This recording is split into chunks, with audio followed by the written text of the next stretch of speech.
femme vertueuse, femme de valeur, une nouvelle femme, un nouveau parcours de vie, de nouvelles expériences. Ce matin, nous vous invitons à partager ce moment avec Berthilde Varsovie. Berthilde, bonjour. Bienvenue dans notre émission, dans ton émission. Merci Nadège. Et je pense que nous passerons un moment agréable. Voilà. Il n'y a pas de raison que ce moment ne soit pas agréable.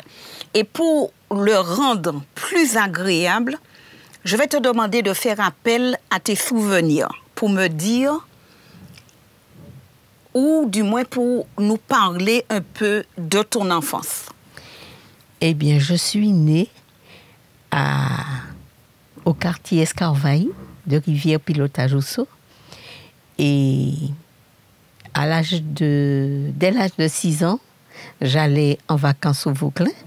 Mais à l'âge de 11 ans, j'ai dû quitter le quartier et je ne suis jamais retournée y vivre. D'accord, donc tu vis toujours au Vauclin. Je vis toujours au Vauclin. Est-ce que tu peux me parler un peu de la fratrie, de la famille, les frères et sœurs? Eh bien, nous sommes 10, 5 filles. Nous étions 10, 5 filles, 5 garçons. L'aîné des garçons me précédait. Il est mort juste 2 mois après son baptême, qu'il ait donné son cœur à Jésus à l'église adventiste. D'accord. Et de toutes mes sœurs, il n'y en a que 2 qui sont adventistes et les autres non. D'accord. Pourrais-tu me parler des valeurs qui étaient donc vécues au sein de cette famille? Est-ce que tu as souvenir de ces valeurs? Et comment peut-être aujourd'hui tu les portes encore, ces valeurs? Eh bien, c'était une famille très unie. Mon père était agriculteur et ma mère travaillait avec lui, mais parfois il lui arrivait d'aller travailler aussi dans le champ des béquets. Parce qu'à cette époque, c'était la canne à sucre qui était vraiment le soutien de la famille, soutien financier. Et mon père, il n'était pas toujours présent puisqu'il fallait qu'il aille travailler, mais ma mère avait un lien très très fort avec chacun des enfants. D'accord. Et tu m'as dit donc que tu es partie donc au Vauclin à l'âge de 10 ans. Est-ce que c'est un déménagement familial ou est-ce que tu es partie dans un autre cercle familial? Alors, comme nous étions catholiques, j'avais une marraine et cette marraine, elle avait 12 filleuls. Et parmi les 12 filleuls, j'étais la seule fille. Et comme elle n'avait pas d'enfant, donc elle réclamait toujours que je sois avec elle chaque vacances. Et c'est dans cette optique-là que chaque vacances, j'allais. Mais je dois dire que la première fois où je suis allée, j'ai bien surveillé, parce que je ne voulais pas rester, je voulais être avec mes sœurs, mes frères. Et ma sœur aînée qui m'avait amenée était en train de parler à ma marraine. Quand j'ai compris qu'elles étaient en train de se parler, mais c'était pour me laisser seule, pour que je reste avec elles, j'ai fait un chemin contraire au chemin de ma sœur. Pour retourner chez tes parents, parce que tu voulais. Je suis repartie. Je n'avais que 7 ans et j'avais déjà fait la route à pied. Je suis repartie du Vauclin et je suis rentrée chez ma maman. Mais quand j'arrive près de la rivière qui précède la maison, je rencontre mon père qui me dit « Où est ta sœur ?» Je lui réponds « Oh, elle vient, elle est à l'arrière. Elle est après moi. » Mon papa n'est pas revenu tout de suite. Ma maman ne m'a pas posé de questions, alors qu'elle m'avait envoyée avec ma petite valise pour rester chez ma tante. Elle ne m'a pas posé de questions. Et ce n'est que lorsque Rosemary arrive qu'elle leur raconte. Elle est passée dans plusieurs maisons demander si quelqu'un avait aperçu une petite fille habillée de telle manière. Alors je lui ai dit, tu croyais que je ne voyais pas ton jeu alors? Mais je ne voulais pas rester aujourd'hui. D'accord. Est-ce que tu serais revenue plus tard et quelle relation tu as développée avec ta marraine? Eh bien, j'étais toujours bien avec elle, mais là, quand j'ai eu 11 ans, il fallait lever l'ancre parce que le quartier n'était pas desservi. Il n'y avait pas de bus pour emmener les enfants à l'école et il n'y avait pas de collège tout près. Donc, j'ai été obligée de rester au Vauclin. Mais ma sœur, qui a 4 ans de plus que moi, était déjà là. Donc, il m'a été plus facile de t'accoutumer à l'ambiance. Voilà. Mais dis-moi, Berthilde, quelle a été donc ton adolescence? Donc, à partir de ce moment où tu te retrouves donc au Vauclin, comment as-tu vécu cette période de l'adolescence? Alors, très bien, parce que ma marraine travaillait chez les Béquets et j'allais l'aider. Et la dame, l'employée de ma marraine, elle était super sympa. Et elle disait toujours à ma marraine, il faut donner de la lecture aux enfants. Elle avait 4 garçons, et comme ils étaient déjà grands, ils étaient déjà au séminaire à Fort-de-France, elle me donnait toujours des livres que je devais lire. Et elle ne les reprenait pas, elle m'offrait des livres constamment. Tu as donc pris goût, j'imagine, à la lecture, à la culture. À la culture. Mais dis-moi, quel métier à ce moment rêvais-tu donc de faire plus tard? Est-ce que tu as réalisé donc ce choix, ou bien est-ce que en cours de route, donc au gré donc des événements, ça t'a décidé sur ton choix professionnel? Ça c'est vrai. Petite, la seule chose que je disais avec mon frère qui avait 2 ans de plus que moi, il me disait, moi je serai journaliste et toi tu seras maîtresse. Alors je lui dis, je ne sais pas si je serai maîtresse, je ne sais pas. C'est vrai, je ne savais pas du tout ce que je voulais faire. À petite, je ne savais pas.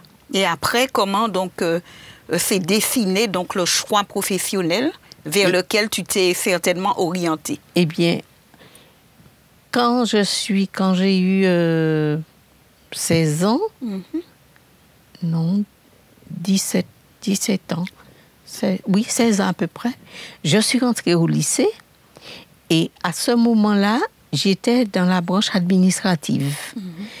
Donc, je ne savais pas vraiment ce que je ferais, mais il y a eu une expérience au lycée qui m'a poussée à devenir secrétaire administratif. Parce que j'étais interne au lycée et là, j'ai trouvé ma pépite parce que je parlais beaucoup de Jésus autour de moi. Parce que je voulais toujours que les gens sachent qui est Jésus pour moi, mais qui est Jésus pour eux également. Alors, tu as peut-être omis de me dire comment tu as rencontré ce Jésus que tu as partagé donc avec tes compagnes de lycée.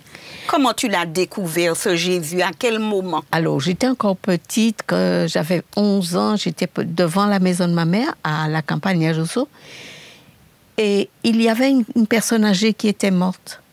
Et j'ai commencé à réfléchir, je me suis dit, mais doit-on naître et mourir? Et je disais, il n'y a rien d'autre, personne ne peut éviter ça.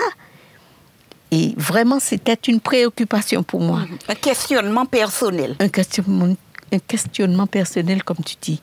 Et je me suis couchée devant la maison de ma mère. Je regardais le ciel et d'un coup, je dis, mais Seigneur, Dieu, j'ai commencé à chercher qui était mon grand-père, ma grand-mère, mes aïeux que j'ai connus. Je suis remontée à la 3e génération que je connaissais.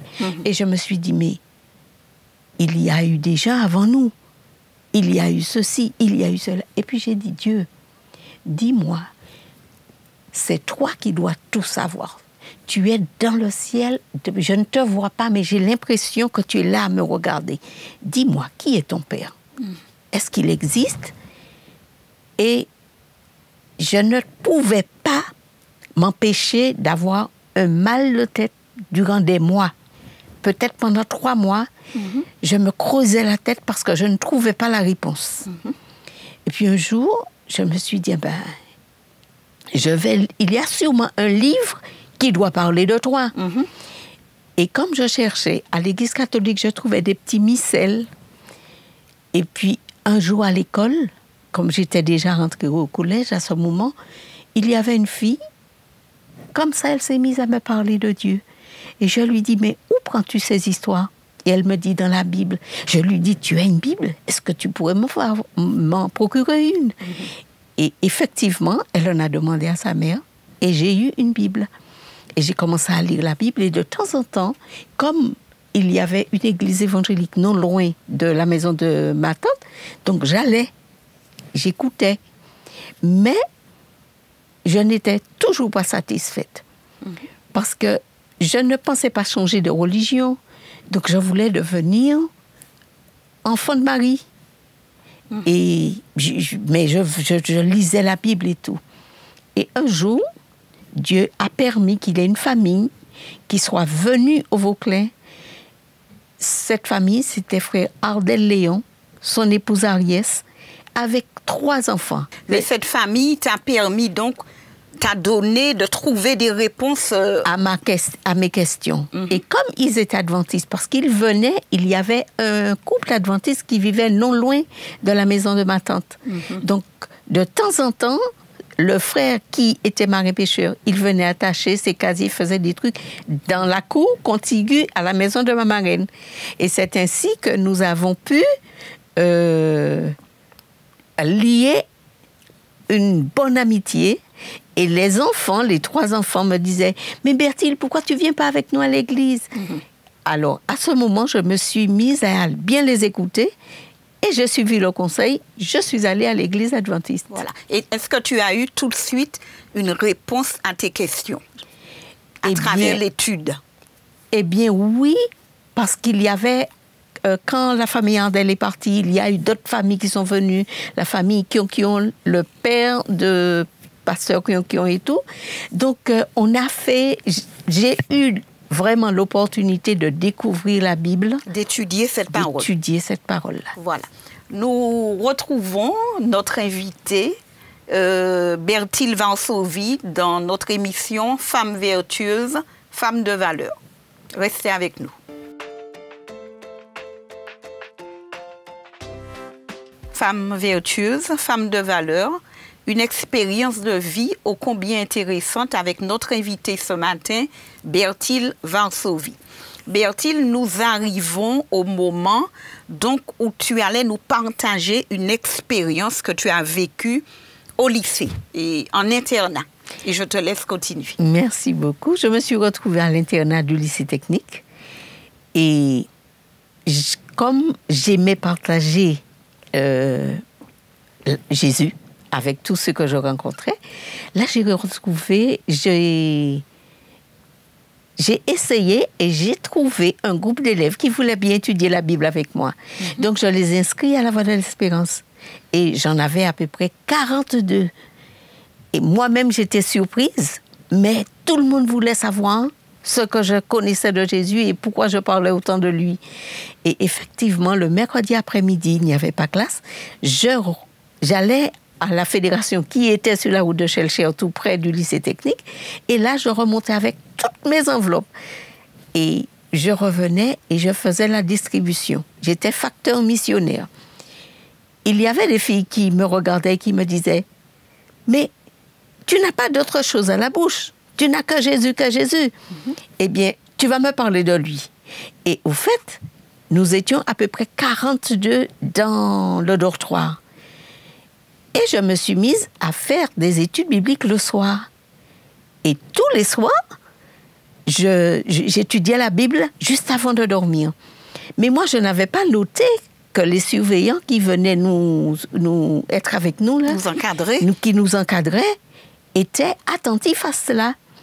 Et le soir, quand je ne commençais pas, s'il se faisait un peu tard parce qu'il fallait éteindre les lumières à 10 heures, elle venait me voir et me disait « Bertille, Varsovie, dépêche-toi, les filles t'attendent. » Et elle me dit « Je vais te laisser une pièce allumée, tu pourras faire ce que tu as à faire après. » Et c'est ainsi que chaque soir, je faisais le culte du soir avec les filles qui étaient internes. Mais dis-moi, Bertille, tu as voulu donc partager cette bonne nouvelle. Mais pourquoi? Est-ce que tu avais vécu une expérience particulière qui fait que tu étais convaincue que tu devais partager la vie de ton Sauveur? Eh bien, quand j'ai accepté l'Évangile, j'avais bien compris qui était Jésus. Et je savais qu'il était venu pour le monde entier. Donc, je ne pouvais pas garder ce secret-là pour moi. C'était impératif pour moi de le partager, de dire ce qu'il a fait, comment il a fait. Et c'est pour cela que toutes les conversations convergeaient toujours vers Jésus. Oui, mais dis-moi, as-tu eu une expérience forte, une expérience particulière qui fait que tu es été ancré donc dans ta foi et que tu aies donc ce désir, tu le dis, de partager ton expérience. Quelle est cette expérience qui t'aurait marqué? Eh bien, déjà, moi, quand j'ai voulu me faire baptiser à l'âge de 16 ans, ma marraine ne voulait pas parce que j'étais mineure et je lui ai dit, je voulais être enfant de Marie. Maintenant, quand j'ai laissé la grande église, je veux maintenant être une personne importante à l'église pour que Jésus soit le plus important de ma vie. Et c'est ainsi que je me suis lancée avec les leçons de la Voix de l'Espérance. Et puis voilà, je racontais chaque expérience que j'avais eue avec Jésus. Parce que je sentais qu'il était le point fort de ma vie. Et grâce à lui, je pense que j'ai développé un caractère assez ressemblant au sien. D'accord. Mais dis-moi, quelle serait cette épreuve ou cette expérience justement qui fortifie ta foi chaque matin? Eh bien, je sens que si ce n'était pas Jésus qui me tenait, eh bien... Mais pratiquement, concrètement, est-ce que tu aurais une expérience à nous partager ce matin? Là, à cette période-là, non, je pense pas. Et même après, dans ta vie, dans ton parcours, est-ce que tu aurais ce matin une expérience à nous partager pour encourager les femmes? Ah oui. Je ne savais pas, ce que je devrais faire pour ma vie. Et comme j'allais souvent à la fédération, et c'était le pasteur Waï Perrin qui était le président à l'époque, c'est lui-même qui m'a appelé à son bureau. Et je ne savais pas non plus qu'il m'observait et qu'il savait que je venais à la Voix de l'Espérance aussi souvent. Il m'a appelé, il m'a dit, « Berthilde, as-tu fini tes études au lycée ?» Alors je lui ai dit, « Oui, pour le moment j'ai fini, mais je ne sais pas encore ce que je... » Il me dit, « Pourquoi ne veux-tu pas venir travailler avec nous ?» Et c'est ainsi que je suis rentrée dans l'œuvre. J'ai commencé à travailler à la Voix de l'Espérance. Et après, je suis passée à la comptabilité. Après la comptabilité, j'ai travaillé à la librairie qui était attachée à la fédération à l'époque. C'était la mission toujours, on n'était pas encore en fédé. Et puis, j'ai vu ce que Dieu a fait pour moi tout au long de ces années-là, combien il m'a préservée. Et tu as eu l'occasion de voyager, combien aussi il t'a précédé? Est-ce que tu peux nous parler un peu de tes voyages, de ces lieux que tu as connus? Ah oui, je suis allée, mon premier voyage en 1973, je suis allée en Guadeloupe pour le rassemblement de la jeunesse de la Martinique, de la Guadeloupe et de la Guyane. C'était une expérience, nous étions à Raisin-Clair en Guadeloupe. Et là encore, j'ai vu comment Dieu nous a aidés. Pour la première fois que nous venions en Guadeloupe en 1973, avec pasteur Zita, l'avion qui nous avait emmenés est resté, même après notre départ, l'avion était encore garé à Rézé. Parce que l'avion ne pouvait pas monter. Et on a dû contourner la Soufrière pour pouvoir arriver à Rézé et atterrir. Et quand nous sommes repartis, je crois une semaine après, l'avion était encore là. On a dû affréter notre avion pour venir. Là encore, Dieu a été avec tous les jeunes, avec tout le monde, parce qu'on aurait pu avoir un désastre. Et c'était le début pour moi de voyage. Parce qu'après ce voyage-là, nous avons eu encore plein de sorties ensemble. En 1974, je suis partie pour un camp à Porto Rico. Et puis, c'était une ouverture encore par là, par Porto Rico. Donc, j'ai fait de nombreux voyages avec les jeunes et nous avons eu beaucoup d'expériences communes aussi. Avec les jeunes. Avec les jeunes. Parlant des jeunes, donc tu as travaillé donc en milieu scolaire. Tu viens de nous dire que tu as beaucoup voyagé avec les jeunes. Oui. Quel message une aînée, une senior qui a vécu donc des expériences remarquables, quel message tu aurais pour nos jeunes aujourd'hui? Faites confiance à Dieu en tout temps. Mais n'oubliez pas de parler de lui, parce que quand on parle de lui, on l'invite dans notre vie, on l'invite à notre côté, à nos côtés. Et c'est lui qui dirigera nos pas. D'accord. Parce que il nous faut avoir un ami. Nous aimons avoir des amis. Eh bien, le meilleur ami, c'est Jésus lui-même. D'accord.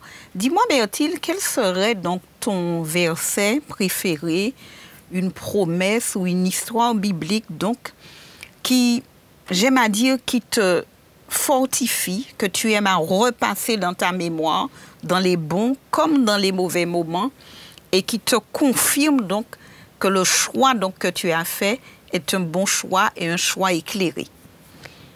Eh bien, je dirais, ne promène pas de regards inquiets, car je suis ton Dieu. Et je t'accompagnerai partout. Il y a beaucoup de versets que j'aime, mais je dirais plutôt les histoires bibliques qui retiennent beaucoup mon attention sont nombreuses. Quand je considère la vie des enfants d'Israël dans le désert avec Moïse, il y a, à chaque étape, nous sommes sur le qui-vive.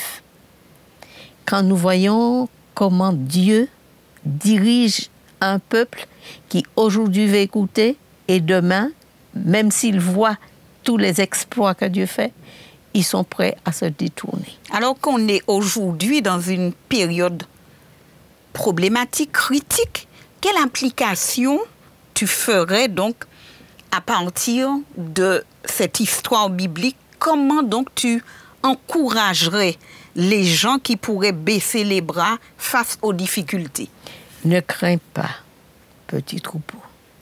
Je suis avec toi. Quelle que soit la difficulté que l'on a, invitons Jésus dans la difficulté que nous avons, parce qu'une fois qu'il est à côté de toi, rien ne t'arrivera. Il est le pilier sur lequel on doit toujours s'appuyer. Voilà. Et quand bien même, Berthilde, il t'arrive des choses, parce qu'il nous arrive des choses finalement, tu dirais quoi? Dans la difficulté, dans l'épreuve, concrètement, quel est ton message? Comment tu encourages une maman? Comment tu encourages une femme? Ne sois pas découragé. Quel que soit ce qui arrive, lève les yeux et implore ton Dieu qui est là, qui voit. Il n'attend que toi pour venir à ton secours. Il est toujours présent. Berthilde, quels sont tes loisirs? Comment tu occupes ton temps actuellement? Alors, je lis beaucoup. Je vais très peu à la mer, mais j'aime bien la mer. Et je raconte beaucoup d'histoires. Et surtout mes voyages à mes petits-enfants, à mes enfants. Et je pense qu'il y a des petits-enfants qui me disent toujours « Mamie, raconte-moi une histoire. Où est-ce que tu es allée? Qu'est-ce que tu as vu ?» Et je me fais un plaisir de leur raconter un peu ce que j'ai vécu, ce que j'ai vu. Et aux jeunes que tu as eu l'occasion d'encadrer, puisque tu as été enseignante aussi, tu as été chef guide, me dis-tu, tu as travaillé dans un collège et qui te rencontre aujourd'hui. Comment tu les reçois ou comment eux, ils te reçoivent? Quel Souvent, lien, quelle relation as-tu gardé avec eux? Souvent, ce sont eux qui se font remarquer. Parce que j'en ai vu tellement d'enfants et je ne sais plus quelquefois dans quel établissement que je les ai vus parce que j'ai eu les petits, j'ai eu des enfants primaires, j'ai eu le collège, j'ai eu aussi des lycées et j'ai eu aussi à l'université populaire de Fort-de-France. Donc tu as vu passer des générations. Des générations. Mais quel est ton regard justement sur ce renouvellement de générations?